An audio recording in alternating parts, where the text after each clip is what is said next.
நாம் யாவரும் கர்த்தருடைய வார்த்தைகளை நாம் கேட்பதற்கு வேதாகமத்தை எடுத்துக்கொள்வோமாக. யோபு புஸ்தகத்திலிருந்து ஒரு வசனத்தை நாம் வாசிக்க போகிறோம். யோபு புஸ்தகத்திலிருந்து 42ஆம் அதிகாரம் 2வது வசனத்தை நாம் படிக்கலாம். இந்த வசனத்தை வாசிக்கும் போது ஒரு நம்பிக்கையான வார்த்தை இங்கே நாம் வாசிக்கிறோம். தேவரீர் சகலத்தையும் செய்ய வல்லவர், நீர் செய்ய நினைத்தது தடைபடாது என்பதை அறிந்திருக்கிறேன். யோபு நான் அறிந்திருக்கிறேன்னு ஒரு வார்த்தையை சொல்றார். தான் என்ன அறிந்து வைத்திருந்தாரோ அதை ஆண்டவர்கிட்ட யோபு சொல்றார். யோபுவை பற்றி நம்ம தெரியாதவங்க இருக்க முடியாது. அவருடைய வாழ்க்கை ஒரு ஆசீர்வாதமான வாழ்க்கையாக இருந்தது. நான் அவருடைய வாழ்க்கையை பற்றி சுருக்கமாகவும் சொல்ல விரும்புகிறேன். யோபு செழிப்பாக வாழ்ந்து வந்தவர். திடீரென்று அவருடைய வாழ்க்கையில் பாதிப்புகள் ஏற்பட்டது. யோபுவினுடைய உயர்வுகளை கண்டு சாத்தான் பொறாமை கொண்டு அவனை கர்த்தரை விட்டு பிரிப்பதற்கு திட்டமிடுகிறான். ஆண்டவரிடத்தில் அவனை குறை சொல்லுகிறான். சும்மாவா அவன் உண்மை நேசிக்கிறான், நீர் அவனை வேலி அடைத்து வைத்திருக்கிறேன். ஆண்டவர் அவனை நீதிமான் என்றும் தேவனுக்கு பயந்து பொல்லாப்புக்கு விலகுகிறவன் என்றும் கர்த்தர் அறிந்து அவன் மேல் முழு நம்பிக்கை வைத்திருந்தார். அவன் ஒருபோதும் தன்னை விட்டு விலக மாட்டான் என்று ஆண்டவர் அவன் மேல் நம்பிக்கை வைத்திருந்தார். ஆனால் அவனுடைய வாழ்க்கையில கர்த்தர் அனுமதித்தால் ஏற்பட்ட பயங்கரமான உபத்திரவம் அவனுக்கு. வேதத்தில் தேவனுக்காய் உபத்திரவங்களை சகித்த பல பரிசுத்தவான்களில் யோபு முதன்மையானவனாக இருக்கு.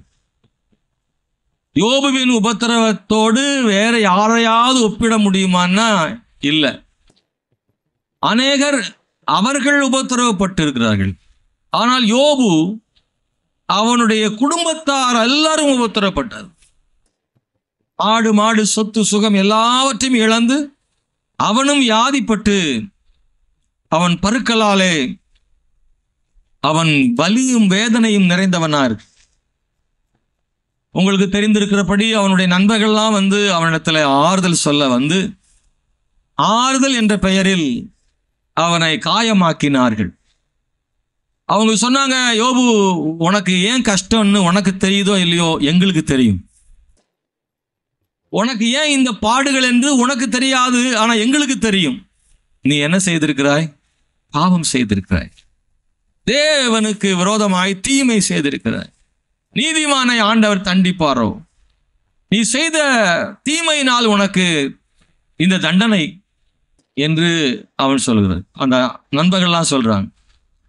மனைவி என்ன சொல்றான்னா, நீ எதுக்காக ஆண்டவரை இன்னும் சேவிக்கிற? அவரை தூஷித்து ஜீவனை விடு.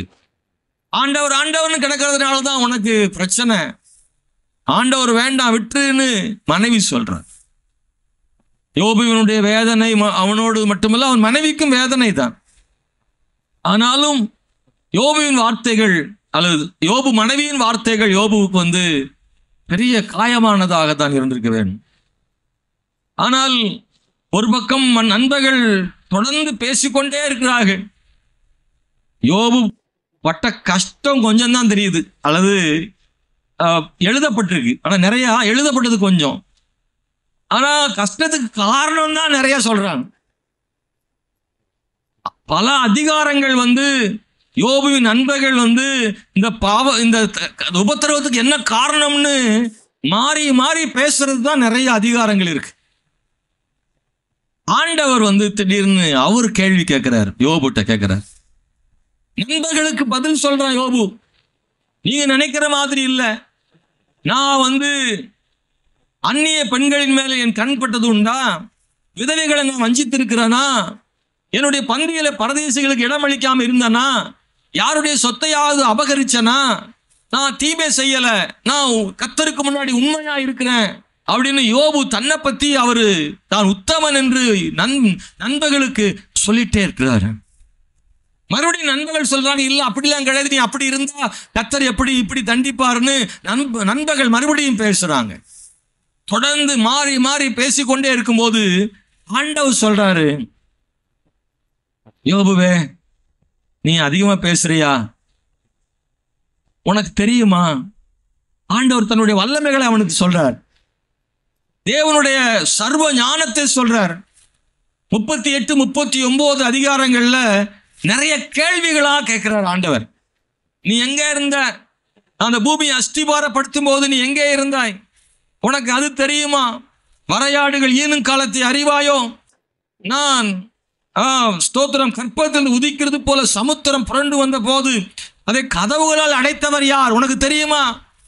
சமுத்திரத்துக்கு எல்லை விட்டு மிஞ்சி வராதேன்னு சொல்லி தடுத்தது யார் என்று உனக்கு தெரியுமா என்று கேட்கிறார். நட்சத்திரங்களை பற்றி உனக்கு தெரியுமா? ராசிகளை அதன் காலத்தில் வரப்பண்ணுவாயோ? புருவ சக்கர நட்சத்திரத்தையும் அதை சார்ந்த நட்சத்திரங்களை வழி நடத்துவாயோ?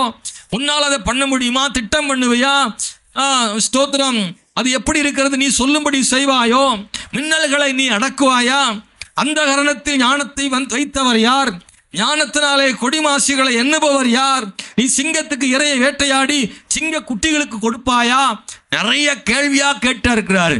இதெல்லாம் செய்யும் போது நீ எங்க இருந்த? உனக்கு தெரியுமா? நீ அவ்வளவு பெரிய ஞானியா அப்படின்னு ஆண்டவர் கேள்வி மேல கேள்வி அவன்கிட்ட கேட்கிறார். 40ஆம் அதிகாரத்துல கொஞ்சம் யோபு பேசுறான். அதை கேட்ட உடனே ஆண்டவரே லேசா இடைவெளி.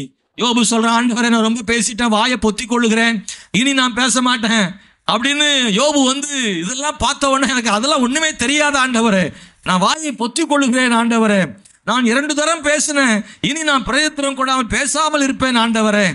பெருங்காற்றில் இருந்து யோபுவுக்கு மறுபடியும் ஆண்டவர் சொல்றாரு, ஸ்தோத்திரம், ஒரு புருஷனை போல இடை கட்டிக்கொள், நான் உன்னை கேட்பேன், நீ எனக்கு உத்தரவு சொல்லு, நீ என் நியாயத்தை அவமாக்குவாயா?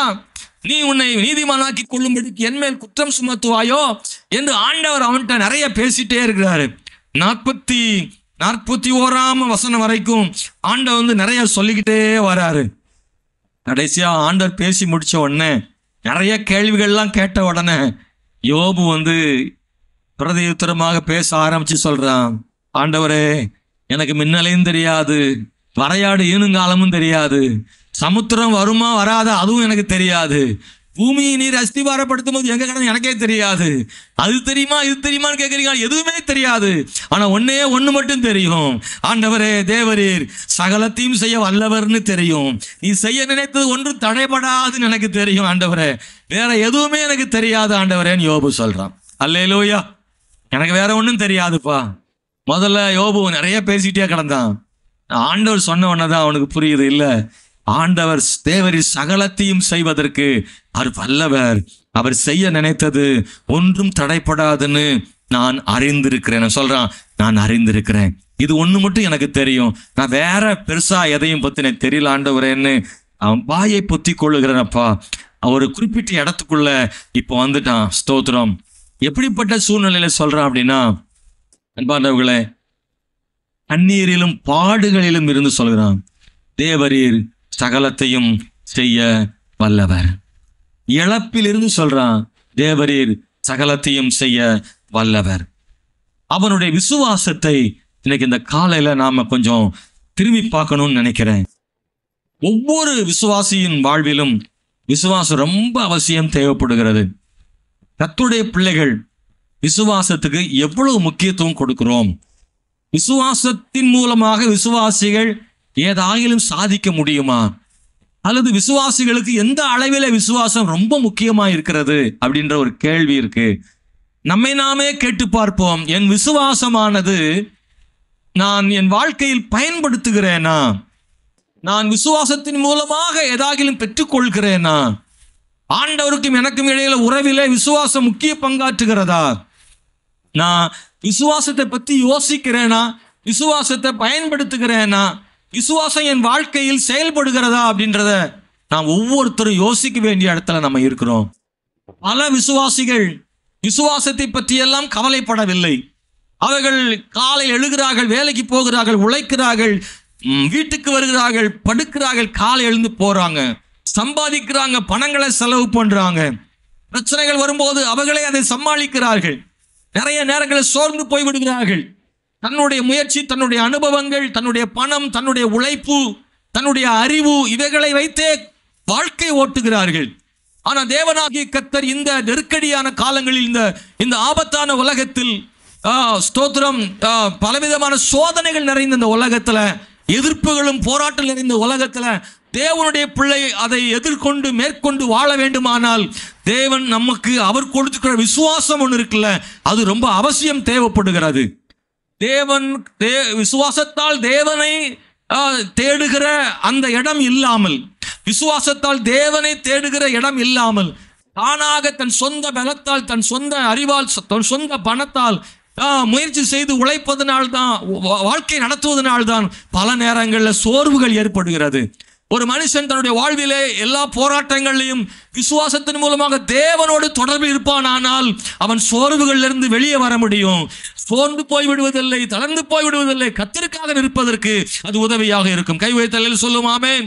உங்களுக்கு புரியும் நான் நினைக்கிறேன். பல நேரங்களில் மனிதர்கள் விசுவாசத்தை சார்ந்து கொள்ளாமல், அல்லது விசுவாசத்தின் மூலமாக தேவனை சார்ந்து கொள்ளாமல், தன்னுடைய பலத்தை, தன்னுடைய பணத்தை வைத்து அவர்களாகவே அதை சமாளிப்பதனாலதான் சோர்வுகள் மனிதனுக்கு ஏற்படுகிறது. அன்பானவர்களே, நம்முடைய வாழ்விலே வெற்றி பெறுவதற்கு, சோர்வுகளிலே விடுதலை பெறுவதற்கு, நம்முடைய கஷ்டங்களில் நமக்கு ஹெல்ப் பண்ணுவதற்கு நமக்காக ஒரு ஆண்டவர் இருக்கிறார். அதற்கு தேவை ரொம்ப விசுவாசம். அல்லேலூயா. விசுவாசம் இல்லாமல் தேவனுக்கு பிரியமாய் இருப்பது கூடாத காரியம் இல்ல. விசுவாசத்தை பத்தி பைபிள்ல நிறைய எழுதியிருக்கு. விசுவாசிக்கிறவங்க அலையிலே சொல்லுங்க. அன்பானவர்களே, விசுவாசம் இருக்கான்னு கொஞ்சம் செக் பண்ணி பாக்குறீங்களா? உங்க மனசுக்குள்ள நீங்க பாக்குறீங்களா? நான் ஆண்டவர் விசுவாசிக்கிறேன்னா அவர் உண்டென்று விசுவாசிப்பது மட்டுமல்ல, எந்த சூழ்நிலையிலும் அவர் என்னுடைய தேவன், அவர் எப்படியும் என்னை நடத்துவார். ஆமென், ஹல்லேலூயா. மலையின் உச்சியில் நின்று கொண்டு கர்த்தர் நடத்துவார் என்றும் சொல்ல முடியும். பள்ளத்தாக்கின் அடியில் இருந்தும் சொல்ல வேண்டும் கர்த்தர் என்னை நடத்துவார் என்று. ஹல்லேலூயா, பிரைஸ் தி லார்ட், ஸ்தோத்திரம். கடலின் மேல் நடந்து கொண்டும் சொல்ல வேண்டும் கர்த்தர் வெற்றி தருவார்னு. கடலிலே மூழ்கி கொண்டும் சொல்ல வேண்டும் கர்த்தர் வெற்றி தருவார் என்று. விசுவாசம் என்பது அதுதான். பிரைஸ் தி லார்ட், ஹல்லேலூயா. மீனை சாப்பிட்டுக்கிட்டே இருக்கும்போது சொல்லணும், மீன் கொடுத்தார்ல ஆண்டவர், நமக்கு மீன் கொடுத்தார்ல, மீனை பொறிச்சு சாப்பிட்டே சொல்லலாம் கர்த்தர் போஷிப்பார்னு. மீன் வயிற்றுக்குள்ள போய் 3 நாள் உட்கார்ந்து சொல்லணும் கர்த்தர். மீன் துண்டுகளை சாப்பிடும் போது கர்த்தர் நடத்துவார்னு சொல்றதுக்கு வாய் வரும். ஆனா 3 நாள் மீன் வயிற்றுக்குள்ள இருந்து சொல்லணும் கர்த்தரன் மீட்பர்னு சொல்லணும். ஹலோ, என்னங்க, மீன் வயிற்றுக்குள்ள போன பிறகு எங்கங்க வெளியே வர? கர்த்தராவது மீட்பராவது இன்னும் கொஞ்ச நேரத்துல வேற மாதிரி மாறிடுவோம். இல்ல, தேவனுடைய பிள்ளைய விசுவாசம்ன்றது மீன் சாப்பிடும்போது மட்டுமல்ல, மீன் வயிற்றுக்குள்ளையும் சொல்லுகிறது தான் விசுவாசம். எத்தனை கரங்களை தட்டி கர்த்தரை தோத்திரம் பண்ணுவோமா? இன்னைக்கு அப்படி ஒரு விசுவாசத்தை நமக்குள்ள ஆண்டவர் தருவாராக. எல்லாரும் சுத்தி நின்று நம்ம கை கொடுக்கும் போதும் சொல்லணும் கர்த்தர் தேவரின் சகலத்தையும் செய்ய வல்லவர்னு. சுத்தியும் அருவாளோட நிற்கும் போதும் சொல்லணும் கர்த்தர். எத்தனை பேருக்கு புரியுது நான் சொல்றது? இல்ல, நிறைய பேர் நமக்கு கை கொடுக்கறதுக்கு நிறைய பேர் வரும்போது சொல்லணும் கர்த்தர் என்னை நடத்துவார்னு. அவ்வளவு பேரும் சிங்கம் மாதிரி வாயை திறந்து நிற்கும் போது சொல்லணும் கர்த்தர் தேவர் சகலத்தையும் செய்ய வல்லவர். இதுதான் விசுவாசம். அந்த விசுவாசம் யோபுக்குள்ள இருந்துச்சு. அந்த விசுவாசத்தை பத்தி தான் அவங்களோட பேச விரும்புறேன். ஆண்டவர் நமக்கு என்ன சொல்ல வர்றாரு அப்படின்னா, மகனே, நான் இன்னைக்கு ஒரு பெரிய தெளிவான ஒரு சத்தியம் உங்களுக்கு நான் சொல்ல விரும்புறேன். மகனே, மகளே, இந்த உலகத்துல மனுஷனா பிறந்தா கஷ்டமும் உபத்திரமும் இருக்கும். அதை விட தேவ பிள்ளையா இருந்தா கூடுதலான உபத்திரவங்கள் இந்த உலகத்துல இருக்கு. கிறிஸ்தவங்களுக்கு, ஆண்டோடைய பிள்ளைக்கு எதிர்ப்பும் உபத்திரமும் அதிகம். ஆனா ஒண்ணு, நம்முடைய பிள்ளைகளுக்கு அதிலிருந்து மீட்படைவதற்கும் வெற்றி பெறுவதற்கும் தேவன் நமக்கு பலனையும் விசுவாசத்தையும் ஆண்டவர் கொடுத்திருக்கிறார். விசுவாசத்தினால் நீதிமான் பிழைப்பான். உபத்திரவங்கள் நடுவிலையும் விசுவாசத்தால் நீதிமான் பிழைப்பான். நீதிமானே, விசுவாசியே, உனக்கு உபத்திரவம் அதிகம்தான், ஆனா நீ விசுவாசத்தால் நீ என்ன செய்ய முடியும்னா பிழைக்க முடியும், ஜெயிக்க முடியும். அப்படின்னா ஒரு தேவனுடைய பிள்ளை பிழைப்பதற்கு, ஜெயிப்பதற்கு விசுவாசம் ரொம்ப அவசியம்.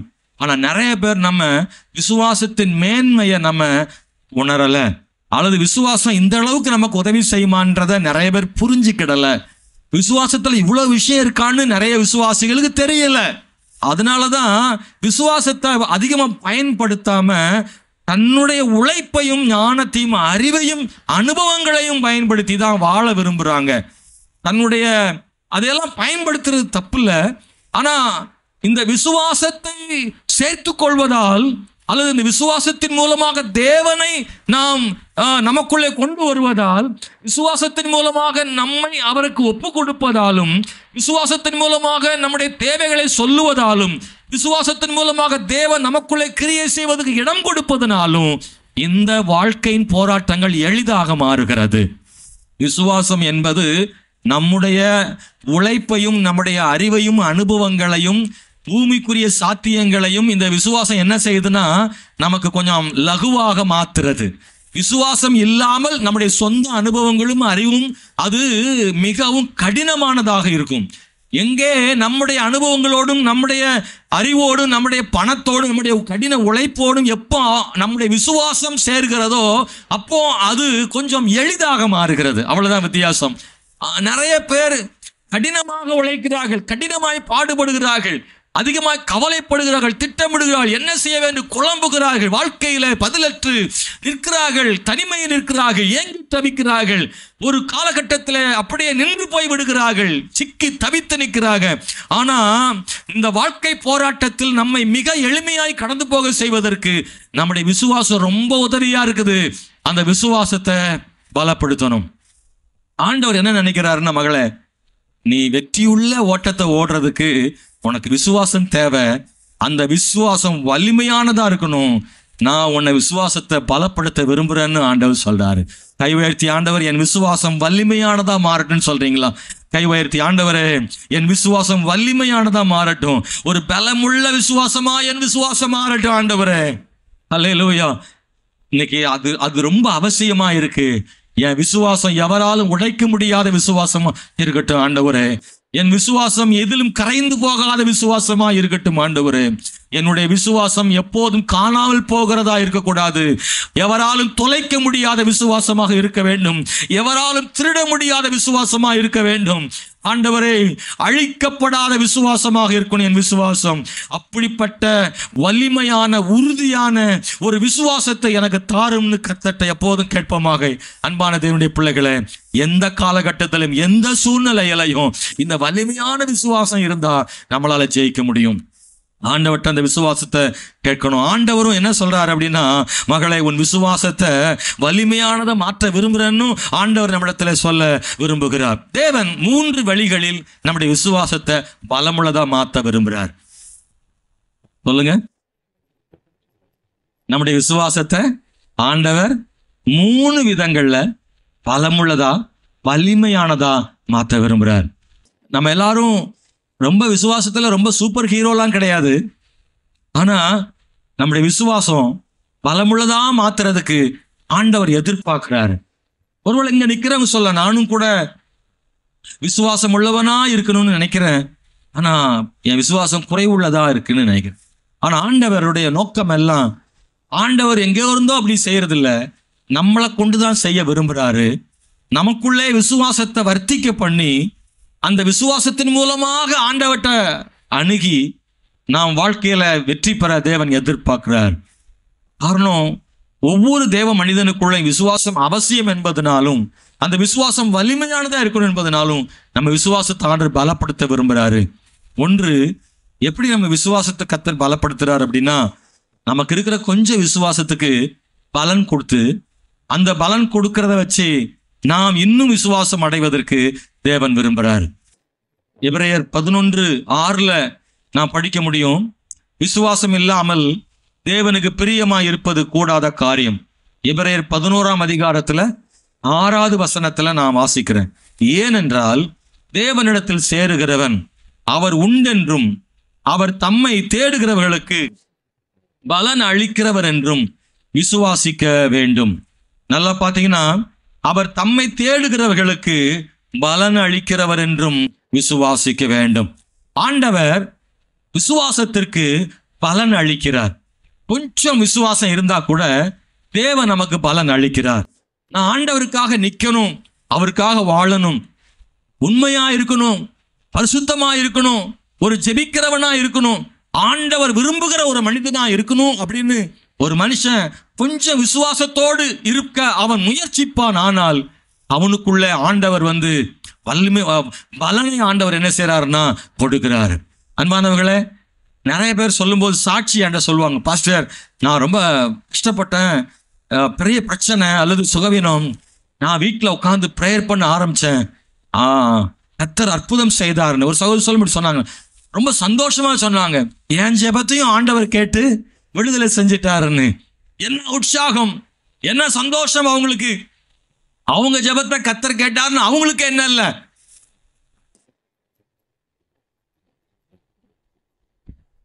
அவங்களுக்கு ஆச்சரியமா இருக்காது, என் ஜெபத்தை கர்த்தர் கேட்டாரான்னு. அவங்களுக்கு என்ன அவங்க என்ன நினைக்கிறாங்க அப்படின்னா, நம்ம ஜெபமெல்லாம் அப்படியா கேட்டுருவார் ஆனா நம்ம ஜெபத்தை. அவங்களுக்கு அப்படி, நம்ம ஜெபமா கேட்கப்படும், பாஸ்டர் ஜெபம் பண்ணா நடக்கும், நம்ம ஜெபம் பண்ணா நடக்குமா, அந்த அளவுக்கு நம்ம பரிசுத்தவானா அப்படின்ற ஒரு எல்லாம் அவங்களுக்கே இருக்கு.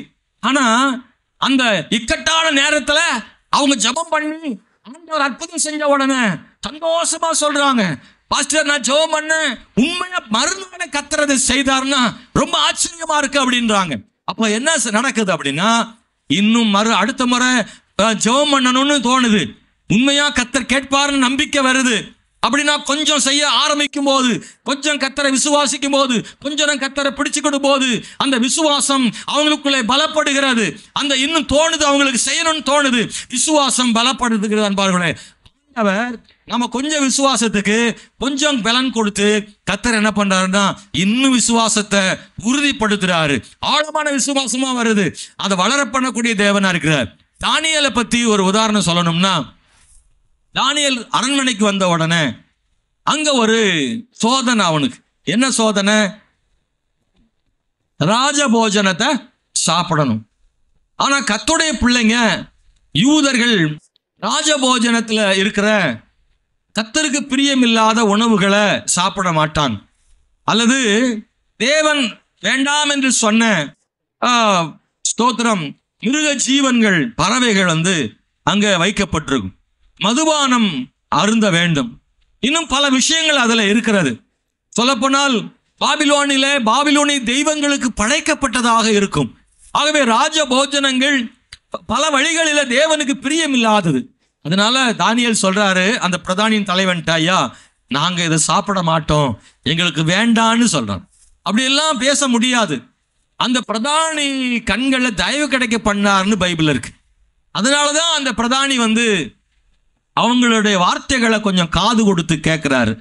இங்க பாத்தீங்கன்னா இந்த தானியேலும் அவனை சார்ந்த நண்பர்களும் அந்த ராஜபோஜனத்தை சாப்பிடாம ஆண்டவருக்கு பிரியமானதை செய்யணும்னு தீர்மானம் எடுத்து அந்த பிரதானிட்ட முயற்சி பண்ணி கேட்கும் போது அந்த பிரதானி சொல்றாரு, ஒருவேளை ராஜபோஜனம் சாப்பிட்றவங்க புஷ்டியா இருந்து நீங்க அது சாப்பிடாம மரக்கறிகளை சாப்பிட்டு பலவீனமா இருந்தா ராஜா என்னைய கொன்னு போட்டுருவாருன்னு சொல்றாரு. தானியேல் அதுக்கு ஒரு அடையாளம் சொல்றார். பாருங்க விசுவாசம் என்னவெல்லாம் செய்யுதுன்னு. ஆண்டவருக்காக வாழணும்னு விசுவாசமா நிக்கிற ஒருவனுக்கு ஐடியாலாம் கிடைக்கும்.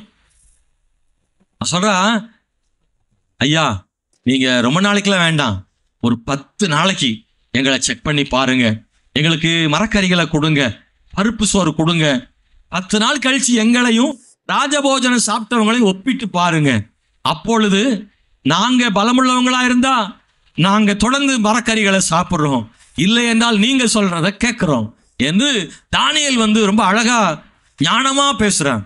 அன்பானவர்களே, 10 நாள் சாம்பாரா சாப்பிட்டு கிடக்கு, ரசமுமா சாம்பாருமா. ஆனா எழுத்தாப்புல பந்தியில ஒரு 3 பேர் அப்படி எடுத்து செப்பா கடிக்கிறான். தோத்திரம் அல்லேலூயா. பெரிய பெரிய கறித்துண்டுகளா கடிச்சு சாப்பிட்டு அவனு நினைக்க அங்க சொல்லி உண்மையிலே இருப்பான், பிழைக்க தெரியாது. அதுவும் அங்கிருந்து வந்தது தான். இந்த குரூப்ல எங்க இருந்து வந்தது தான்? இஸ்ரேல்ல இருந்து வந்தது தான். இவன் அண்ணன் மகன் எழுத்தாப்புல உட்காந்துருக்கான், இவங்க பெரிய பாப்புல அங்க எழுத்தாப்புல உட்காந்துருக்கான். அவன் சொல்றான், டேய் சூப்பரா இருக்கிறான்னு கையில கடிச்சுக்கிட்டு அங்கிருந்து காமிச்சிருப்பான். இவங்கெல்லாம் உண்மையில அந்த சோதனையும் ஜெயிச்சிருக்காங்கல்ல. அல்லேலூயா. சிலருக்கெல்லாம் தாங்காது, ஓடி போய் பிடிங்கி தின்றோம். நமக்கெல்லாம் தாங்காதுங்க. தீர்மானமாவது உபவாசமாவது அது 2-3 நாள் கழிச்சு வச்சுக்கலாம் என்ன. ரொம்ப யோசிச்சு பார்த்தோம்னா தானியேலுடைய அந்த விசுவாசத்தை காத்துக்கிறதுக்கு அவர் ஸ்டெப் எடுத்து வைக்கிறார். அவ்வளவுதான். ஒரு சின்ன முயற்சிக்கு 10 நாள்ல ஒரு பலன் கிடைச்சது. அல்லேலூயா. ராஜபோஜனம் சாப்பிட்டவங்களை விட தானியேலும் அவன் நண்பர்களும் புஷ்டியா இருந்தார்கள். அந்த பிரதானிகளின் தலைவன் அவர்களுக்கு ராஜபோஜனம் அல்லாமல் மரக்கறிகளை கொடுக்க ஒத்துக்கொண்டான். அன்பானவர்களே, ஆண்டவருக்காக நிக்கணும்னு ஒருத்தர் புறப்படும் போது, அந்த விசுவாசத்தை காத்துக்கிட நினைக்கும் போது ஆண்டவர் அவங்களுக்கு பலன் கொடுக்கிறாரு. தானியேலுக்கு பெரிய நம்பிக்கை வருது. நாம் ஆண்டவருக்காக நிக்கணும்னு நினைச்சா கர்த்தர் நமக்காக ஏதாவது செய்யறாரு. விசுவாசம் கூடுது. தானியேல் விசுவாசம் கூடுது. தேவ பிள்ளைகளுடைய விசுவாசத்தை உயர்த்துறதுக்கு ஆண்டவர் சின்ன விசுவாசத்துக்கும் பலன் கொடுத்து உயர்த்துறாரு. இது கேட்கிற தேவனுடைய பிள்ளைகளை, ஆண்டவர் நம்முடைய விசுவாசத்தை உயர்த்துறதுக்கு சில நேரம் பலன் கொடுத்து உயர்த்துவாரு. இன்னொரு சோதனை வந்துச்சுது தானியேலுக்கு. பார்த்தீங்கன்னா, சொப்பனத்தையும் சொல்லணும், சொப்பனத்துக்கான அர்த்தத்தையும் சொல்லணும்னு ராஜா சொல்றாரு. இது என்னையா கொடுமை? சொப்பனம் சொன்னாலாவது ஒத்தையாரட்டையா போட்டு சொல்லலான்னு பார்த்தா, நான் கண்ட சொப்பனத்தை நீ சொல்லுன்னு சொல்ற அளவுக்கு ராஜா நிற்கிறாரு. எல்லாரையும் சொல்லலைன்னா கொன்றுவன்னு ராஜா சொல்றாரு. தானியேலும் அரண்மனையில இருக்கிறாரு, அவங்களுக்கும் ஆபத்து. தானியேல் சொல்றாரு, கொஞ்சம் தவணை கொடுங்கன்னு கேட்கிறாரு. 10 நாள் அங்க கேட்டாரு, இங்க கொஞ்ச நாள் தவணை கொடுங்கன்னு கேட்கிறாரு. அவருடைய முயற்சியை ஆண்டவர் பார்த்து சொப்பனத்தையும் ஆண்டவர் வெளிப்படுத்தி சொப்பனத்துக்கான அர்த்தத்தையும் தானியேலுக்கு சொல்லி ஆண்டவர் தானியேலை உயர்த்தினார். விசுவாசமா கர்த்தருக்கு நிக்கணும்னு நினைக்கிற ஒரு மகளுக்கு ஆண்டவர் பலன் கொடுக்கிறாரு, கிருபை செய்கிறாரு. தானியேலின் விசுவாசம் பெருகிருச்சு. ஒண்ணு தெரியுமா? ஒரு நாள் தானியேல் முதன்முறையாக அரண்மனைக்கு வந்த போது அந்த பிரதானிகளின் தலைவன்கிட்ட போயிட்டு, அவன் ஒரு பெரிய அதிகாரம் உள்ளவன். அவன்கிட்ட போய் தானியேல் கெஞ்சி கேட்டான், ஐயா எங்களை 10 நாள் வரைக்கும் பாருங்கன்னு தலை குனிந்து கையேந்தி கெஞ்சினான் அந்த அதிகாரி கிட்ட. ஆனா இப்போ அந்த இடத்தில் தான் தானியேல் போய் அமர்ந்திருக்கிறார். எந்த இடத்தில்னா, பிரதானிகளின் தலைவனாக தானியேல் உயர்த்தப்பட்டான். ஹலோ, எந்த பொசிஷனை பார்த்து ஆச்சரியமா பார்த்தானோ அந்த பொசிஷன்ல கர்த்தர் தானியேலை கொண்டு உட்கார வச்சாரு. இப்படி இருந்தா எப்படி இருக்கணும்னு நினைக்கிற இடத்துல உங்களை உட்கார வைப்பார்னு சொல்றேன். கர்த்தர் செய்ய முடியும். உங்க விசுவாசத்துக்கு பலன் கொடுத்து உங்க விசுவாசத்தை பலப்படுத்துவார் ஆண்டவர். அல்லேலூயா. 2வது, ஆண்டவர் நம்முடைய விசுவாசத்தை பலப்படுத்துறதுக்கு ஆண்டவர் இன்னொன்னு என்ன செய்யறார் அப்படின்னா, அவருடைய வார்த்தைகளை தந்து அவருடைய வார்த்தைகளின் வல்லமைகளை வெளிப்படுத்தி விசுவாசத்தை நமக்குள்ள கர்த்தர் பலப்படுத்துறாரு. எப்படி ஆகிலும் என் பிள்ளையினுடைய விசுவாசம் வல்லமையானதா இருக்கணும், என் பிள்ளையின் விசுவாசம் ஊஞ்சலாடுற விசுவாசமா இருந்துடக்கூடாதுன்னு ஆண்டவர் நினைக்கிறாரு. நம்மளை பத்தி ஆண்டவர் அப்படித்தான் நினைக்கிறாரு. என் மகளுடைய விசுவாசம், என் மகனுடைய விசுவாசம் சும்மா புகை மாதிரிலாம் இல்லை, ஏதோ போய் வந்திருக்க கூடாது. என் பிள்ளையின் விசுவாசம் உறுதியானதா இருக்கணும், வலிமையானதா இருக்கணும்னு கர்த்தர் விரும்புறாரு. அதுக்கு தான் ஆண்டவர் சில நேரம் பலனை கொடுக்கிறாரு. சில நேரத்துல தம் வார்த்தைகளை கொடுத்து தன் வார்த்தைகளின் வலிமையை வெளிப்படுத்தி தம்முடைய விசுவாசத்தை என்ன செய்யறாருன்னா வலுப்படுத்துகிறார். ரோமர் புஸ்தகம் 10ஆம் அதிகாரத்தில் 17வது வசனத்தை படித்தால் நமக்கு புரியும். ரோமர் புஸ்தகம் 10ஆம் அதிகாரம் 17வது வசனம்.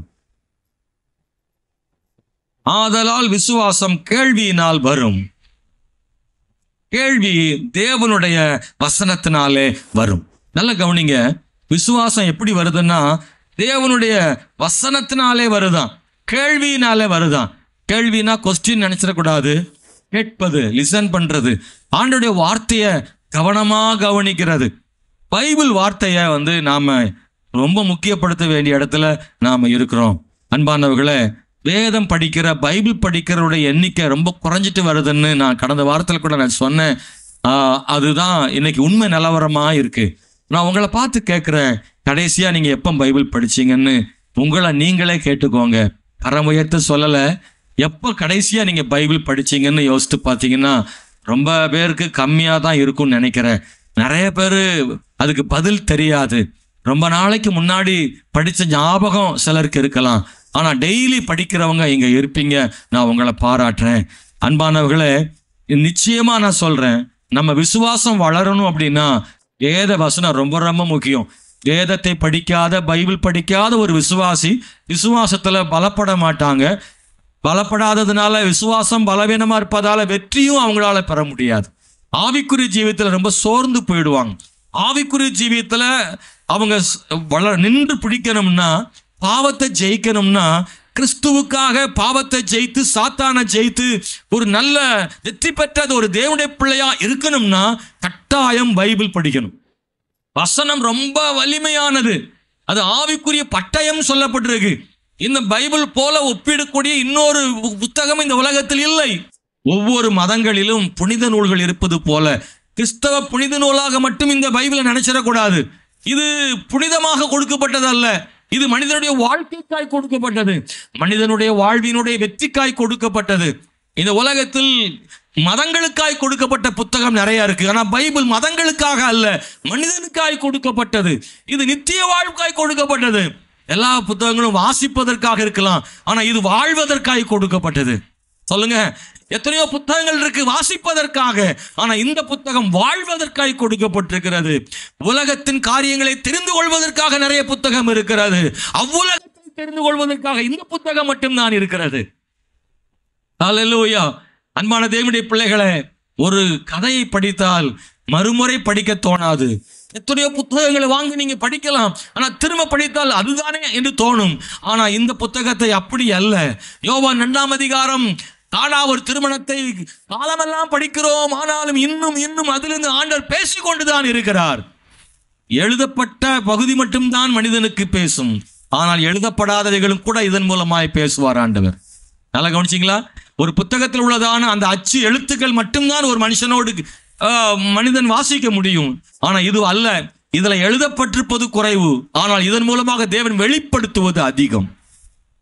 ஒரு புத்தகத்திலிருந்து கருத்துக்கள் தான் கிடைக்கும், இந்த புத்தகத்திலிருந்து ஜீவன் கிடைக்கும். உங்களுக்கு புரியும் நினைக்கிறேன். கருத்துக்களும் ஆலோசனைகளும் எல்லா புத்தகத்திலும் கிடைக்கலாம், அறிவு கிடைக்கலாம். இந்த உலகத்தில் நிறைய புத்தகங்கள் அறிவு கிடைக்கலாம், கருத்துக்கள் கிடைக்கலாம். ஆனா இந்த புத்தகத்தில் கருத்துக்கள் மட்டுமல்ல, ஜீவன் கிடைக்கிறது, வார்த்தைகள் வருகிறது. 4 வரியில் இருந்து 40 வார்த்தைகளை ஆண்டவர் ஜீவனா கர்த்தர் கொடுக்கிறார். இந்த புஸ்தகம் எல்லா புஸ்தகங்களை போல நினைத்து விடாதிருங்கள். இது மார்க்க புஸ்தகமாக நினைத்து விடாதிருங்கள். இது நம்முடைய வாழ்க்கையின் எதிர்காலத்துக்கான புஸ்தகம், நித்திய ஜீவனுக்கான புஸ்தகம். இது ஒரு மனுஷனுடைய வாழ்வின் முடிவு வரைக்கும் வரக்கூடியது. இந்த உலகத்தின் புஸ்தகங்கள் பல ஒரு குறிப்பிட்ட வயதோடு முடிந்து போகும். இந்த புத்தகம் நித்திய ஜீவன் வரைக்கும் நம்மோடு வருவது, இம்மையிலும் மறுமையில் நம்மோடு கூட இருக்கிற வசனம் இது பெரியது. ஹல்லேலூயா. அன்பானவர்களே, வசனத்தை நாம எந்த அளவுக்கு முக்கியப்படுத்துறோம்னு யோசிக்கிறீங்களா? வீட்டில் உங்க பைபிள் எங்க வச்சிருக்கிறீங்க? அடிக்கடி எடுக்கும் இடத்துலயா, இல்லை என்றால் பீரோக்குள்ளே கொண்டு வைக்கிறீர்களா? உங்க புஸ்தகம் பைபிள் ஞாயிற்றுக்கிழமை காலை ஆராதனைக்கு புறப்படும் போது தேடும் இடத்தில் இருக்கிறதா? அப்படியே நடக்குன்னு சொல்றாங்க. பாஸ்டர், ஒரு அம்மா சொன்னாங்க, சர்ச்சுக்கு புறப்படும் போது நான் தேடி பார்த்தேன், பைபிளே காணாம பாஸ்டர், அதனால புழு புஸ்தகத்தை எடுத்து வந்துட்டேன். புதிய ஏற்பாடு இருக்குல்ல, அது தூக்கி வந்துருச்சு. என்னன்னு கேட்டேன், என் பைபிளையே தேடி பார்த்தேன், காணாம பாஸ்டர். போன வாரம் ஞாயிற்றுல கொண்டு வச்சேன், எங்க வச்சேனே தெரியல. போன ஞாயிற்றுக்கிழமை இங்க ஒரு பைபிள் இருந்துச்சு இந்த ஜன்னல்ல, நான் பெற்ற பிள்ளை பயிற்சி, அது தேடவே இல்லை. இப்போ கூட நீங்கள் யாராவது போனீங்கன்னா இந்த பீரோ திறந்து பார்த்தீங்கன்னா ஒரு 3 பைபிளாக அங்கே உள்ளே இருக்கும். இங்கே உள்ள விசுவாசி பேர் எழுதியிருக்கும். தேடலை, பைபிளை தேடலைங்க. விலை கொடுத்து வாங்கின பைபிள் இங்கே பீரோக்களை கிடக்கு. ஆனால் இன்னும் அந்த பைபிளை வாங்கவும் வரல, எங்கே விட்டோம்னு தெரியல. வீட்டு சாவியை மட்டும் விட்டுட்டு போனால் உடனே போன பாஸ்டர் என் சாவியை காணும், அடிக்காக போனு. முதல் அன்னைக்கு வர விட்டுட்டு போனாலும் 2வது அன்னைக்கு பாட்டு பாடிட்டு போன் வருது. கொடுத்து விட்டோம்னா சாவி விட்டு போட்டு எடுத்து வைக்க சொல்லுங்க. கொடையை விட்டு போயிட்டு, கொடையை விட்டா எடுத்து கேட்காங்க. அப்புறம் சாவி விட்டா கேட்குறாங்க, தண்டிப்பாட்டில் விட்டா கேட்காங்க. எல்லாத்தையும் விட்டுட்டு போனா கேட்குற ஆளு பைபிள் விட்டு போனா கேட்கறது இல்லை. ஏனென்றால் கொடை இல்லாமல் வாழ முடியாது, பைபிள் இல்லாமல் வாழலாம் என்று நினைக்கிறார்கள். வேதாகமத்துக்கு கொடுக்கும் முக்கியத்துவத்தை பொறுத்தேதான் உங்களுடைய ஆவிக்குரிய ஜீவியம் வலிமையானதாக இருக்கும். நான் வேத வசனத்துக்கு முக்கியத்துவம் எப்படி கொடுக்கிறேன் என்பதை நாம் கண்டுபிடிக்க முடியும். நிறைய பேர் பைபிளுக்கு அவ்வளவு முக்கியத்துவம் கொடுக்கல. சபைக்கு கொண்டு வருவதற்காக மட்டும் பைபிள். வீட்டில் வாசிக்கிற பழக்கம் இருக்கிறதா? எவ்வளவு நேரமானாலும் இரவு தூங்க போகும் முன்பு வேதத்தை வாசிக்காமல் தூங்க போகாதீர்கள். தூக்கங்களை தள்ளினாலும் சரி, முகத்தை கழுவிட்டாகிலும் நீங்கள் வேதாகமத்தை படித்து விட்டு படுங்கள். காரணம், இந்த வேத வசனம் நீங்கள் கொடுக்க முக்கியத்துவம். உங்க உள்ளத்தில் விதைக்கப்படுகிற அந்த வசனத்தின் விதைகள் இது ஆழமாய் பதியும். அந்த வசனம் உங்களுக்குள்ள கிரியை செய்யும். நீங்க தூங்கினாலும் இந்த விதை தூங்காது, அது அப்படியே உள்ள கிரியை செய்து கொண்டே இருக்கும். அப்படித்தானா? பூமிக்கு மேல ஒண்ணுமே தெரியாது, ஆனா உள்ளுக்குள்ள விதை வளர்ந்து கொண்டுதான் இருக்கும். ஒரு நாள் வெளியே வரும். வசனத்தை விதையாத்தான் இயேசு சொல்றார். ஒரு விதைக்கிற ஒருவன் விதைக்க போனான்னு சில விதைகள் எல்லாம் நிலத்துல விழுந்தது, கற்பாறை விழுந்து சொல்றாருல, அது வசனத்தை தான் சொல்றார். வசனம் விதை போலதான். நீங்க மனசுக்குள்ள போடுற ஒவ்வொரு விதையும் வசனமும் அது வளர்ந்துகிட்டே இருக்கும், வளர்ந்துகிட்டே இருக்கும். உள்ள வேலை செய்துகிட்டே இருக்கும். உங்க உள்ளத்துக்குள்ள வசனத்தை போட்டுட்டே இருங்க பிரதர், சிஸ்டர். உங்களுக்குள்ள வசனம் அது ஆழமா பதிச்சுட்டே இருக்கணும். ஒண்ணுமே நடக்கலனாலும் திரும்ப திரும்ப வசனத்தை போட்டுக்கிட்டே இருங்க, வாசிச்சுக்கிட்டே இருங்க. இந்த வசனம் கிரியை செய்து உங்களை விசுவாசத்துல பலமுள்ளவங்களா மாற்றும். சோர்ந்து போய் பைபிளை படிக்கும் போது அந்த வசனம் நமக்கு கத்த தருவார். ஆண்டவர் பொருத்தமான வசனத்தை ஆண்டவர் கண்ணில் பட வைப்பார். அந்த வசனத்தை படிக்கிற போது உங்க உங்க உங்க வேதனை மாறி, சந்தேகங்கள் மாறி, கத்த சொல்வாரு, பரவாயில்ல சமாளிச்சிடலாம். அல்லேலூயா. அப்படி குனிஞ்சு படிச்சுட்டு பைபிள் படிச்சுட்டு எழுந்த உடனே ஒரு நம்பிக்கை வந்துடும். யாரையும் விட்டு பார்த்துக்கலாம், கத்த இருக்காரு. அப்படி ஒரு அசாத்தியமான ஒரு பலனை ஆண்டவர் தருவாருங்க. பைபிள் இருக்கு, நீங்க பைபிள் படிங்க. பைபிள் படிக்காதனால தான் நம்ம அநேக நேரம் ரொம்ப சோர்ந்துடுறோம். வசனத்தினால தான் விசுவாசம் பலப்படுகிறது. கர்த்தர் வசனத்தை கொடுத்து நம்மளை பலப்படுத்துறாருங்க. பைபிளில் பார்த்தீங்கன்னா வசனத்துக்கு எவ்வளோ முக்கியத்துவம். அப்போஸ்தலர் 14:9 பார்த்தீங்கன்னா, பவுல் பேசுகிறதை கேட்டு கொண்டிருந்தான். லீஸ்திராவில் ஒரு மனுஷன் நடக்க முடியாதவன், தாயின் வயிற்றுல இருந்தே நடக்கலாம, பிறந்ததுல இருந்தே. ஆனா பவுல் பேசுறத அவன் கேட்டுட்டே இருந்தான். பிரசங்கத்தை கேட்டுட்டே இருக்கும்போது பவுல் அவனை உத்து பார்க்கிறாரு. ரட்சிப்பின் விசுவாசம் அவனுக்குள்ள இருக்கிறத கண்டு அவனை சுகமாக்குனான். எப்படி அந்த விசுவாசம் அவனுக்குள்ள வந்துச்சு, ரட்சிப்பின் விசுவாசம் அவங்க எப்படி வந்துச்சு அப்படின்னா, பவுலுடைய பிரசங்கத்தை கேட்டுட்டே இருந்ததுனால. நான் உங்களுக்கு சொல்லட்டுமா, தேவனுடைய பிள்ளைகளை, தேவனுடைய வார்த்தையை கேட்க கேட்க கேட்க நமக்குள்ள இந்த விசுவாசம் பெருகிட்டே இருக்கும், விசுவாசம் வளர்ந்துட்டே இருக்கணும். அது அற்புதத்தை கொண்டு வரும். நீங்க பைபிள் படிங்க, அற்புதத்தை காணும்படி ஆண்டவர் செய்வார். அப்போஸ்தலர் 16ஆம் அதிகாரம் 4-5 வசனங்கள்ல படிக்கும்போது, அவர்கள் பட்டணங்கள் தோறும் போகையில் எருசலேமில் இருக்கும் அப்போஸ்தலராலும் மூப்பராலும் விதிக்கப்பட்ட சட்டங்களை கை கொள்ளும்படி அவர்களுக்கு ஒப்புவித்தார்கள். அதனால சபைகள் விசுவாசத்தில் ஸ்திரப்பட்டு நாளுக்கு நாள் பெருகின. எப்படி விசுவாசத்தில் பலப்பட்டது? எப்போ விசுவாசத்தில் ஸ்திரப்பட்டார்கள்னா, விசுவாசம் ஸ்திரப்படணும்னா, உறுதிப்படணும்னா, அவங்க விதிக்கப்பட்ட சட்டங்களை, உபதேசங்களை அவர்கள் கை கொண்டபடியினால், போதித்தபடியினால், அதை கேட்டபடியினால் கர்த்தர் அவங்க விசுவாசத்தை உறுதிப்படுத்தினார். அல்லேலூயா, ஸ்தோத்திரம்.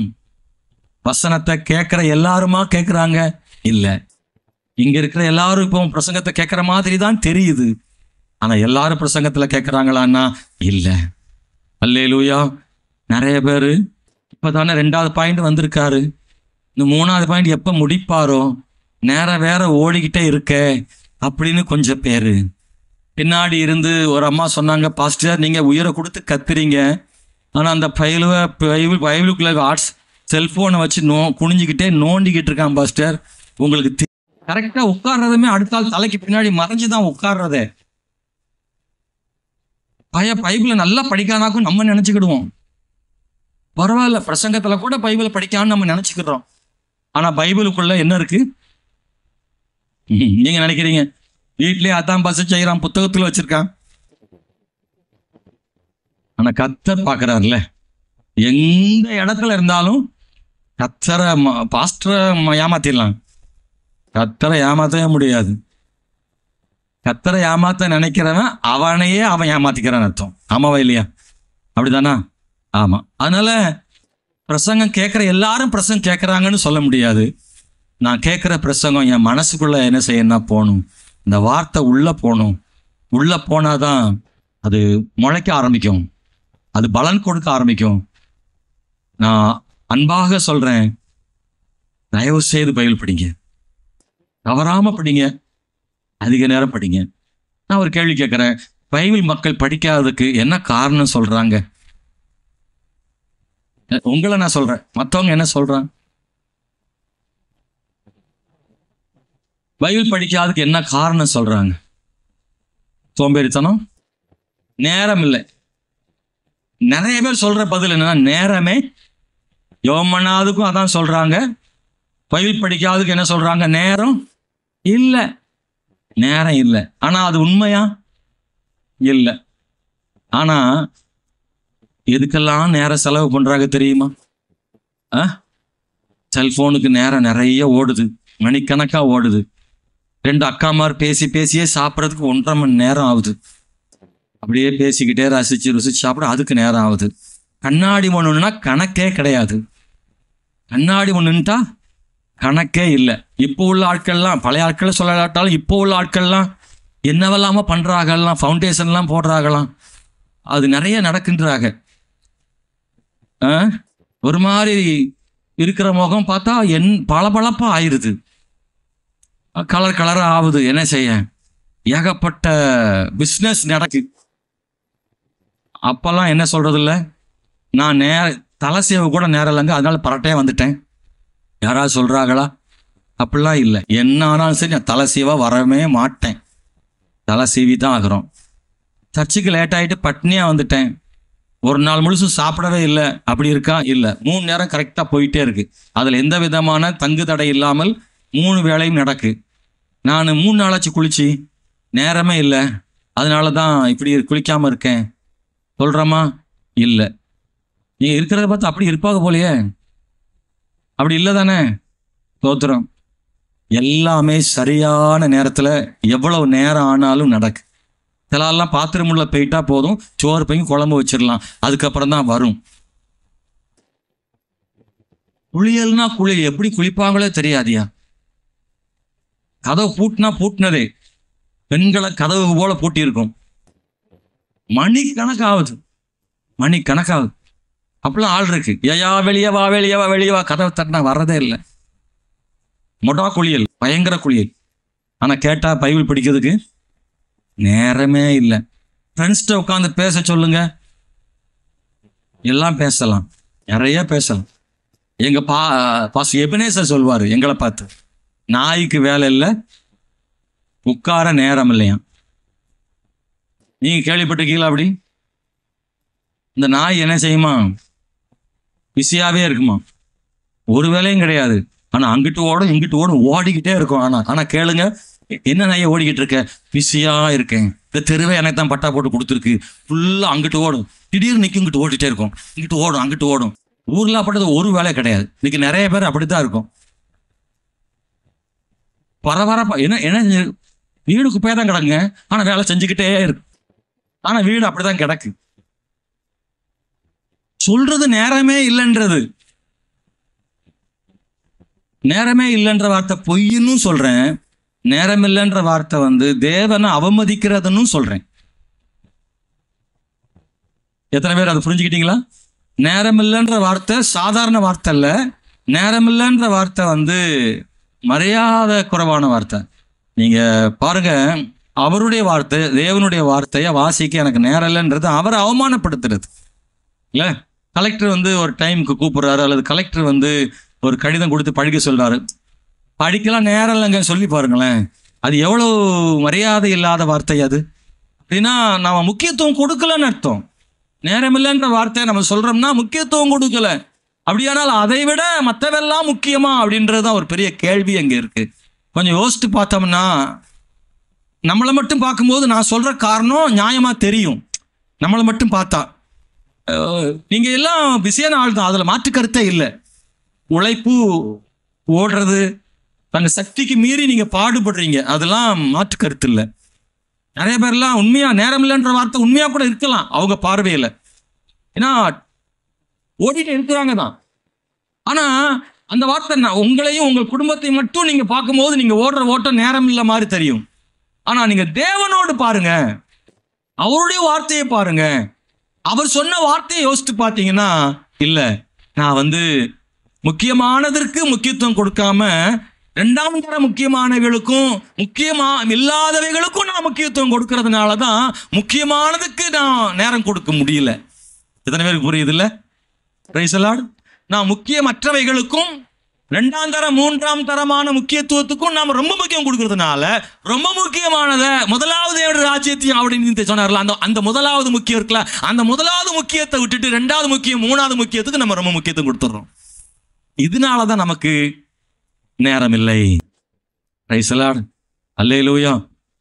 படிக்கிற பையங்கள்லாம் சிலர் விவரமா படிப்பாங்க. எது முக்கியமோ அதை ஃபர்ஸ்ட் படிச்சுட்டு இந்த கொஸ்டின்ஸ் எல்லாம் சொல்லி கொடுப்பாங்களே, எந்த கொஸ்டின்லாம் பெரிய கேள்விக்கான பதில், சிறு ஒரு வரி 2 வரிகளில் பதில் அப்படின்றதுல ஒன் வேர்ட் கொஸ்டின் இப்படின்னா இது எதில் ஃபர்ஸ்ட் படிச்சா நிறைய மார்க் கிடைக்கும் அப்படின்னு சொல்லுவாங்க. சில முதல்ல ஒன் வேர்டை முதல்ல முடிச்சிடறாம்பாங்க, டக்குன்னு சொலையா விழுந்துருவாங்க. மேக்ஸ்ல அதே மாதிரி சொல்லுவாங்க, கரெக்டாக அதை மாதிரி படிச்ச உடனே மார்க் ஏறத்தால நிறைய வாங்கிடுவாங்க. இதே மாதிரி தான் நம்ம வாழ்க்கையில. சொல்லுங்களேன் டீச்சர், சொல்லுங்க, ஒன் வேர்ட் படிக்கணுமா, 2 மார்க் படிக்கணுமா, 5 மார்க் படிக்கணுமா, 10 மார்க் படிக்கணும்? இங்க யாரோ இருக்கீங்களா டீச்சர்ஸ்? ஹலோ, உங்க ஐடியா என்ன? எதையா படிச்சு தொலையாண்டீங்களா? அல்லேலூயா. ஏதோ சொல்லுவாங்க தானே, வேற யாருமே இல்லை. சொல்லுங்க. ஒன் வேர்டு முதல்ல படிக்கணும். அல்லேலூயா. ஒன் வேர்டை முதல்ல படி, அப்புறம் 2 மார்க், அப்புறம் பாடு. இப்படி ஒரு மெத்தட் ஒன்று இருக்குல்ல.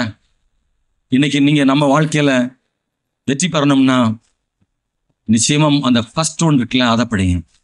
இந்த ஒன் வேர்டுன்னு சொல்றது தேவனுடைய ராஜ்யத்தை நீயும் தேடதாட்டம். அதை ஃபர்ஸ்ட் முடிச்சிருங்க. அதை முடிச்சிட்டிங்கன்னா இது ஈஸியாயிரும். நான் ஒன்றை மட்டும் சொல்றேன், நம்ம ரொம்ப வாழ்க்கையில ரொம்ப கஷ்டப்பட்டு வாழ்க்கையை தள்ளி கொண்டு போக வேண்டியிருக்குன்னா நாம ஆண்டவருக்கு முதல்ல கொடுக்காதனால தான் அது கஷ்டமா இருக்கு. ஆண்டவருக்கு முதல்ல கொடுத்துட்டா இந்த வண்டி கொஞ்சம் ஈஸியா போயிடும். உங்க வாழ்க்கையை வெற்றிகரமா பண்றதுக்கு அது உதவும். நீங்க முதல்ல உங்க பட்டயத்தை ஷார்ப் ஆக்கிடுங்க. மரம் வெட்டுறது ஈஸி, அதுக்கு கொஞ்சம் நேரம் ஆகும். ஆண்டவர் கூட நேரத்தை கொடுத்துட்டு மற்ற நேரம் உங்களுக்கு ரொம்ப மிச்சமுள்ள நேரமா இருக்கும். கர்த்தருக்கு நேரம் கொடுக்காம நீங்க செஞ்சா நேரம் பத்தாது. ஆண்டவருக்கு நேரத்தை கொடுக்க தவறிடாதீங்க. 3வது சொல்ல விரும்புறேன், அன்பானவர்களே, நம்முடைய விசுவாசத்தை கர்த்தர் பலப்படுத்துறதுக்கு நம்பர் 1 என்ன சொன்னேன்? அல்லேலூயா. ஏங்க 1 மணி நேரம் பேசியிருக்கீங்க.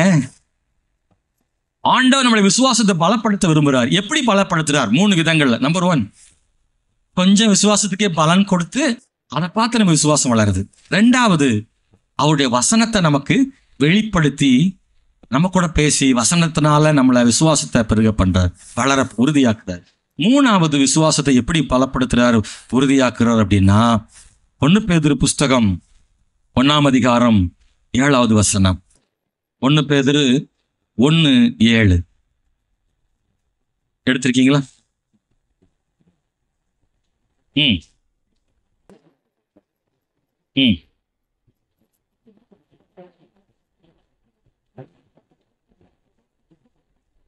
ரொம்ப அழகா பேதுரு சொல்றாரு, அழிந்து போகிற பொண்ணே அக்கினியினாலே சோதிக்கப்படும், அதை பார்க்கிலும் விலையேறப்பெற்றதா இருக்கிற உங்கள் விசுவாசம் சோதிக்கப்பட்டு இயேசு கிறிஸ்து வெளிப்படும் போது உங்களுக்கு புகழ்ச்சியும் கனமும் மகிமையும் உண்டாக காணப்படும். உங்க விசுவாசம் புகழ்ச்சியா, கனமா, மகிமையா, வலிமையானதா மாறணும்னா ஆண்டவர் 3வது என்ன செய்யறாரு அப்படின்னா உங்க விசுவாசத்தை சோதிக்கிறார்.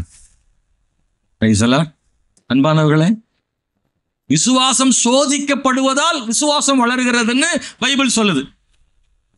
எல்லா நேரமும் அப்படி இருக்கிறது இல்லை. அநேக நேரம் பலன் கொடுத்து ஆண்டவர் விசுவாசத்தை உறுதியாக்குறாரு.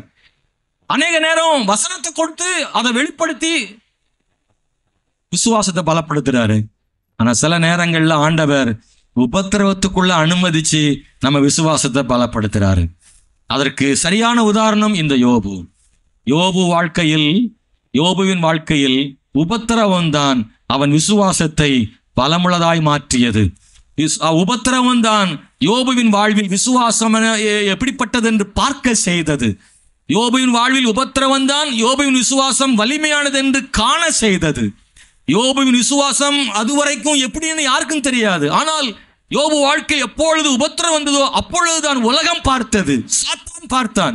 இவன் விசுவாசம் சாதாரணமானது அல்ல, எல்லாருக்குள்ளும் இருப்பது போல அல்ல, இவன் விசுவாசம் மிக வலிமையானதுன்னு அப்பத்தான் தெரிஞ்சது. விசுவாசம் வலிமையானதா இருக்க வேண்டுமானால் பல நேரங்களில் இந்த மாதிரி உபத்திரவத்தின் வழியாக தேவன் நடத்துவாரு, அழிப்பதற்கல்ல, உயர்த்துவதற்கு. விசுவாசத்தை சோதிக்கிறார் ஆண்டவர் என்றால் ஒருபோதும் அழிப்பதற்காகல, நம்முடைய விசுவாசத்தை வர்த்திக்க பண்ணி நம்மை ஆசீர்வதிப்பதற்குத்தான் ஆண்டவர் நம்முடைய விசுவாசத்தை பலப்படுத்துகிறார். நன்றாக ஒன்றை புரிந்து கொள்ளுங்கள் தேவ ஜனமே, நம்முடைய விசுவாசம் சில நேரங்களில் உபத்திரவத்தின் பாதையில் போகும்போது சோர்ந்து போகாதீங்க. அது ரொம்ப கஷ்டமானது தான். உபத்திரவத்தின் வழியாய் போய் நம்முடைய விசுவாசம் வளர்வது என்பது கொஞ்சம் கடினமானது தான். ஆனால் அது ரொம்ப வலிமையானது என்பதை மறந்து விடாதிருங்கள். பல நேரங்களில் யோபு நினச்சிருப்பான், எல்லாருக்கெல்லாம் ஒன்றும் இல்லையே, எனக்குத்தான் இந்த பிரச்சனை அப்படின்னு நினச்சிருப்பான். அன்னைக்கு எல்லாருக்கும் அந்த பிரச்சனை கிடையாது. வேற யாரும் இவனை போல இழக்கவில்லை, வேற யாரும் இவனை போல வலிக்கவில்லை, வேறு யாரும் இவனை போல தெருவில் உட்காரவில்லை, வேறு யாரும் இவனை போல அவமானப்படவில்லை. உலகத்தில் எவருக்குமே இல்லாத பிரச்சனை யோபுவுக்கு வந்தது. பல நேரங்களில் நாம கூட அப்படின்னு நினைப்போம், உண்மையா இருக்கிற நான் தான் கஷ்டப்படுறேன், ஆனா அநியாயம் செய்யற நல்லா தானே இருக்கிறான்னு நீங்க நினைக்க தோணும். அவெல்லாம் அப்படித்தானே இருக்கிறான், என்னவெல்லாம செய்யறானே, அவனுக்கு கட்டுப்பாடு இல்லையே, அவன் எல்லா இடங்களுக்கும் போகிறானே, எந்த விதிமுறையும் இல்லாம எல்லாவற்றையும் செய்கிறானே, எல்லாம் பேசுகிறானே, ஆனா அவன் நல்லா தானே இருக்கிறான். நல்லா தான் இருக்கிறான்றதுனால அவன் செய்யறதெல்லாம் நியாயம்னு எடுத்துக்கொள்ள கூடாது. நான் நேர்மையா இருப்பதால் கஷ்டப்படுகிறேன் என்பதனால நேர்மை தவறென்று சொல்லக்கூடாது. சில நேரங்கள் நீங்களும் யோபு மாதிரி கேட்பீங்க, ஏன் எனக்கு மட்டும் இந்த பிரச்சனை, நான் ஏன் இவ்வளவு கஷ்டப்பட வேண்டும், ஏன் என் வாழ்க்கை இப்படி இருக்கிறது, ஏன் என்னை அவமானப்படுத்துகிறார்கள், என்னை ஏன் புறக்கணிக்கிறார்கள், நான் எவ்வளவு முயற்சி பண்ணியையும் என்னால மேல வர முடியவில்லையே. இப்படி எத்தனையோ விதமான அடுக்கடுக்கான கேள்வி உங்க மனசுல இருக்கலாம்.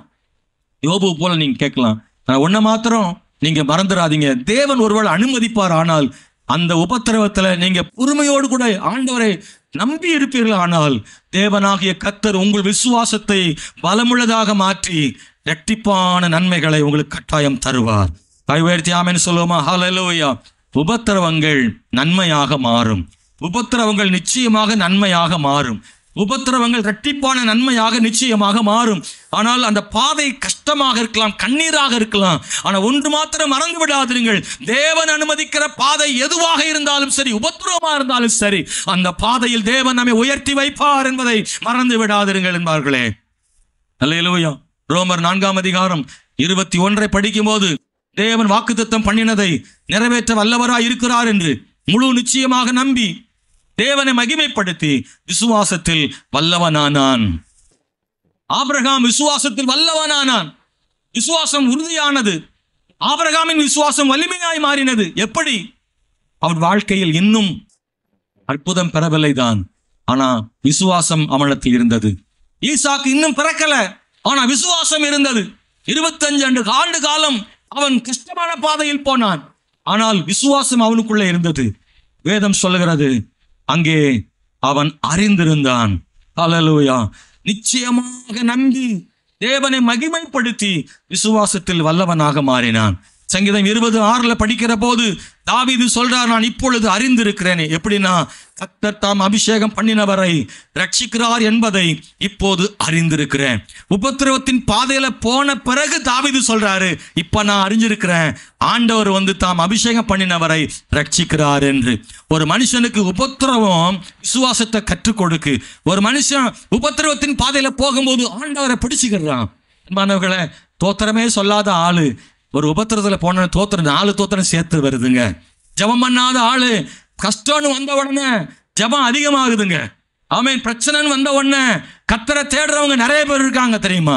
அன்பான தேவனுடைய பிள்ளைகளே, நம்முடைய வாழ்க்கையில பல நேரங்கள்ல உபத்திரவம் தான் நம்மளை ஜபம் பண்ண தூண்டி இருக்கு, உபத்திரவம் தான் விசுவாசிக்க தூண்டி இருக்கு, உபத்திரவம் தான் உபவாசம் பண்ண தூண்டி இருக்கு, உபத்திரவம் தான் கர்த்தர் அண்டையில விழுந்து விழச் செய்திருக்கிறது, உபத்திரவம் நம்மளை ஆண்டவரோடு சேர்க்க நினைக்கிறது. உபத்திரவத்தின் மூலமா நம்முடைய விசுவாசம் வலிமையானதா மாறுது. விசுவாசம் தான் ஆண்டவரே என்னால இல்லப்பா, நீங்க தான்ப்பான்னு விழச் செய்து. உபத்திரவம் தான் என்ன செய்யுதுன்னா, அது வரைக்கும் நம்ம சில நேரத்தில் நமக்குள்ள நம்ம பெருமை வந்துடும். நான் சம்பாதிக்கிறேன், நான் உழைக்கிறேன், இந்த பணம் இருக்கு, நான் நல்லா தானே இருக்கிறேன்னு நம்மளை பத்தி பெருமையா நினைச்சிருவோம். எப்போ உபத்திரம் வருதோ அப்பதான் நினைப்போம், நான் இல்லை. Praise the Lord. யோபு வந்து நான் ரொம்ப நீதிமான், நான் தப்பே செய்யலை, எனக்கு உபத்திரம்னு யோபு நினச்சிக்கிட்டு இருந்தாரு. ஆண்டவர் வந்து பேசி உபத்திரம் வந்த பிறகு கர்த்தர் இது தெரியுமா அது தெரியும் கேட்ட இப்ப சொல்றான், இல்லப்பா நான் வாயை மூடிக்கிறேன்ப்பா, நான் பாவி ஆண்டவரேன்னு. அப்பதான் வர்றான் யோபு. நம்ம வாழ்க்கையில வந்து நாம நம்மோடு ஒப்பிடும்போது நாம ரொம்ப நல்லவங்க. எப்ப நம்ம ஆண்டவரோடு ஒப்பிடுறோமோ அப்பதான் நம்ம அழுக்கெல்லாம் நமக்கு தெரியும். எத்தனை பேர் புரியுது? நம்ம நிறைய நேரம் அப்படிதான் நினைப்போம், சே என்ன மாதிரி யாரும் ஜெபிச்சிருக்க மாட்டாங்க, நான் என்ன கஷ்டத்துலையும் அவருக்குள்ள நிக்கிறேன்ல, என் கூட ஞானசாரத்தை பொம்பளை போயிட்டான் அன்னைக்கே, என் கூட அபிஷேகம் பெற்றாலும் நீங்க சபையில இல்லை, எத்தனையோ பேர் இயேசு விட்டு போயிட்டாங்க, ஆனா இன்னைக்கு வரைக்கும் நான் நிக்கிறேன்ல, இப்போ நான் ரொம்ப விசுவாசமான ஆள் தானே நம்ம நினைப்போம். ஆனா நம்மளை இயேசு பக்கத்துல வச்சு பார்த்தா தெரியும் நம்ம ரொம்ப கற்பா இருப்போம் இல்ல. நம்மளை பக்கத்துல இருக்கிற பிரதரோட சிஸ்டரோட நம்மளை ஒப்பிட்டு பார்த்தீங்கன்னா நம்ம வெளிச்சமா இருப்போம். சில பக்கத்துல உள்ளவங்களை பார்த்தீங்கன்னா சில உங்களுக்கு இப்ப பார்த்துடாதீங்க, உங்க கூட இருக்கிற நண்பர்களோடு சக விசுவாசியோடு உங்களை வச்சு பார்த்தீங்கன்னா அவங்களுக்கு நான் பரவாயில்ல, அது அப்பப்போ தான் வருது, நான் ரெகுலராக வந்துட்டு இருக்கேன். நம்ம பிரகாசம் வெள்ளையா இருப்போம். நாம எப்போ தேவனோடு ஒப்பிடுறோமோ அப்போ தெரியும், இல்லை நான் அழுக்கானவன் தான். யோபுக்கு அப்பதான் தெரிஞ்சுது, ஹல்லேலூயா, நான் தூளிலும் சாம்பலும் ஆனேன், நான் தூளும் சாம்பலுமா, என் பரிசுத்த அழுக்கான கந்தப்பா, கிருபை பாராட்டுங்க ஆண்டவர். தேவன் உபத்திரவத்தின் பாதையில விசுவாசத்தை ஆண்டவர் நமக்கு கற்றுக் கொடுக்கிறார். நம்மளை எழுவி நின்று ஜெபிக்க போறோம். ஹல்லேலூயா. ஒரு முறை கூட நம்முடைய வாழ்க்கையில் தேவன் விசுவாசத்தை வலிமையாக்கி நம்மளை வெற்றியுள்ள வாழ்க்கை வாழ செய்ய விரும்புகிறாரு. நம்முடைய விசுவாசத்தை வலிமையாக்கி ஆண்டவர் நம்மளை உயர்ந்த ஸ்தானத்துல கொண்டு வர விரும்புகிறாரு. நீங்க வெற்றியுள்ள கிறிஸ்தவ வாழ்க்கை வாழணுமா? அன்பானவர்களே, ஜெயமுள்ள வாழ்க்கைக்கு விசுவாசம் ரொம்ப அவசியம் தேவை. கிறிஸ்துவுக்குள் நிலைச்சு நிற்கிறதுக்கு விசுவாசம் ரொம்ப தேவை. நம்மெல்லாம் விசுவாசம் இல்லாதவங்க இல்லை, எல்லாரும் விசுவாசம் உள்ளவங்க தான். ஆனா பலவீனமான விசுவாசமா இருக்கு. ஆனா பலமுள்ள விசுவாசம் வேணுமா? ஆண்டவர்கிட்ட நம்ம ஒப்பு கொடுப்போம். விசுவாசத்துக்கு கொஞ்சம் முயற்சி பண்ணா அவர் பலன் கொடுக்கிறாரு. அவருடைய வசனத்தை வாசிக்க வாசிக்க நம்முடைய விசுவாசம் வலிமையானதா மாறுது. நம்ம வாழ்க்கையில கஷ்டம் உபத்திரம் வரும்போது அவரை பிடிச்சுக்கிட்டா நம்முடைய விசுவாசம் சோதிக்கப்பட்டு அது பலமுள்ளதாக மகிமையும் புகழ்ச்சியுமாக மாறுகிறது. ஹல்லேலூயா. Thank you Lord. ஆண்டவரே உம்மை துதிக்கிறோம். ஆண்டவர் இயேசுவின் நாமத்தினாலே, ஆண்டவர் இயேசுவின் நாமத்தினாலே இந்த மத்தியான வேளையில ராஜா சமூகத்தில் ஒப்பு கொடுத்து ஜெபம் பண்றோம். எத்த நல்ல வேற ஒருவர் கூட அமைதியா இல்லாம நம்ம எல்லாரும் ஆண்டவர்கிட்ட ஒப்பு கொடுப்போமா? பிரதர் கத்தட்ட பேசுங்க, ஆண்டவர்கிட்ட ஒப்பு கொடுங்க. அப்பா என் விசுவாசம் வலிமையானதா மாறட்டும். 3 காரியத்தை நான் உங்களுக்கு சொன்னேன். 1, கொஞ்சம் விசுவாசமாவது வரட்டும். கத்தட்ட கொஞ்சம் விசுவாசம் வந்தா பலன் கொடுத்து உங்க விசுவாசத்தை பலப்படுத்துவாரு. ஒருவேளை பைபிள் படிக்கிறதுல வீக்கா இருந்தா ஆண்டவர்கிட்ட இன்னைக்கு ஒரு தீர்மானம் எடுங்க. ராஜா ஆண்டவரே, நான் ஒரு நாளைக்கு கொஞ்சமாவது பைபிள் படிக்காம நான் ராத்திரி படுக்கைக்கு போக மாட்டேன். ஆண்டவரே, ஒரு நாளைக்கு கொஞ்சமாவது பைபிள் படிச்சிருவோம். ஆண்டவரே, ஒரு அதிகாரமாவது படிக்கணும்ப்பா, பைபிள் படிக்கணும். அந்த வேதாகமும் எனக்கு ஆவிக்குரிய பட்டயம், பைபிள் ஆவிக்குரிய பட்டயம், அதனாலதான் சாத்தானை மேற்கொள்ள முடியும். ஹல்லேலூயா, ஹல்லேலூயா. நிறைய பேர் கையில பட்டயம் இல்லாம போயிடுச்சுது. வசனம் வாசிக்காலன்னா பட்டயம் இல்லைன்னு அர்த்தம். தேவ பிள்ளையே, வசனம் இருக்கணும், மனசுல வசனம் இருக்கணும். கர்த்தர் வசனத்தால் உங்களை பலப்படுத்துவாரு, உங்க விசுவாசத்தை உயர்த்துவாரு. ஆண்டவர்கிட்ட சொல்லி ஒப்பு கொடுங்க.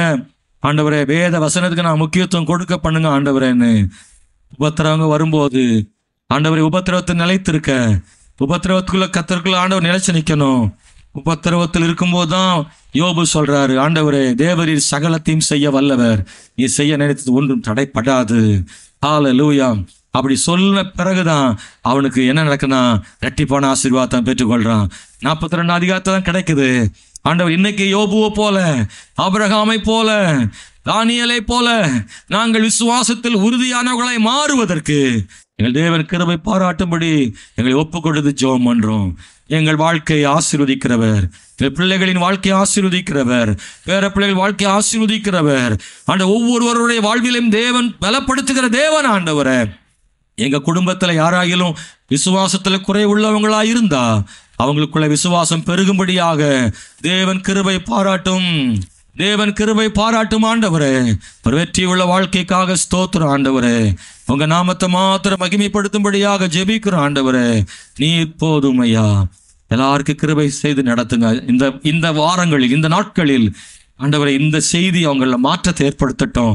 சும்மா பிரசங்கத்தை மட்டும் கேட்டுட்டு போனவங்களா இல்லாம இந்த செய்தியின்படி அவங்க வாழ்க்கையில சில மாற்றங்களை செய்து கொள்ள கிருபை செய்யும். இந்த வசனத்துக்கு அவர்கள் ஒப்பு கொடுத்து ஒரு மாற்றத்தை செய்து கொள்ள கிருபை செய்யும். ஆண்டவரே, வசனத்தை வாசிக்கிறதும் கேட்கிறதும் மட்டுமல்ல, அதன்படி செய்கிறவர்கள் பாக்கியவான்கள் சொல்லி இதன்படி செய்ய உம்முடைய பிள்ளைகளை உருவாக்கும். உலக பிரகாரமான நன்மைகளையும் ஆவிக்குரிய ஆசீர்வாதங்களையும் தந்தருளும். எங்கள் சபை வளரட்டும். எங்கள் விசுவாசிகள் ஆசீர்வதிக்கப்படட்டும். எங்கள் ஊழியம் வல்லமையானதாயிருக்கட்டும். அநேக புதிய ஆத்துமாக்களை எங்கள் சபைக்கு தாரும். விசுவாசிகள் தவறாமல் ஆராதனைக்கு வரட்டும். ஆண்டவரே, ஆராதனைக்கு பாதியில் அல்ல, முதல் ஜெபத்துக்கே மக்கள் வரட்டும். கர்த்தர் அப்படி செய்வீராக என்று ஜெபிக்கிறோம். இயேசுவின் நாமத்தில் ஜெபிக்கிறோம் நல்ல பிதாவே, ஆமென். என் ஆத்துமாவே கர்த்தரை ஸ்தோத்தரி, என் முழு உள்ளமே பரிசுத்த நாமத்தை ஸ்தோத்தரி. என் ஆத்துமாவே கர்த்தரை ஸ்தோத்தரி. கர்த்தர் செய்த சகல உபகாரங்களையும் மறவாதே. ஆமென். நம்முடைய கர்த்தராகிய இயேசு கிறிஸ்துவினுடைய கிருபையும் பிதாவாகிய தேவனுடைய அன்பும் பரிசுத்த ஆவியானுடைய ஐக்கியமும் சிநேகமும் அவருடைய சமாதானமும் வழி நடத்துதலும் நம் அனைவரோடு என்றென்றைக்கும் இருப்பதாக. ஆமென். அல்லேலூயா. எல்லாருக்கும் ஸ்தோத்திரம். கர்த்தர் உங்களை ஆசீர்வதிப்பாராக. தேங்க்யூ.